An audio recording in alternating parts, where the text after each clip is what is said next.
hàng nước ngoài đứng như này nhiều tiền lắm này, lương cao lắm. Đâu được đứng.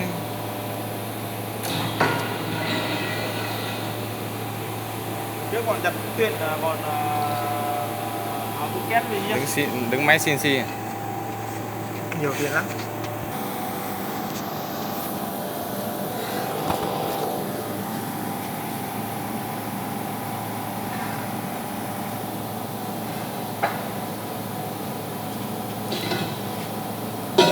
Làm cơ khí cho mình đi sang Hàn Quốc rồi phải được 4-50 triệu đó. Nhưng mà đéo sang. Giờ cái thép đi đâu? Ngày xưa đi cách đây mấy năm, 10 năm rồi.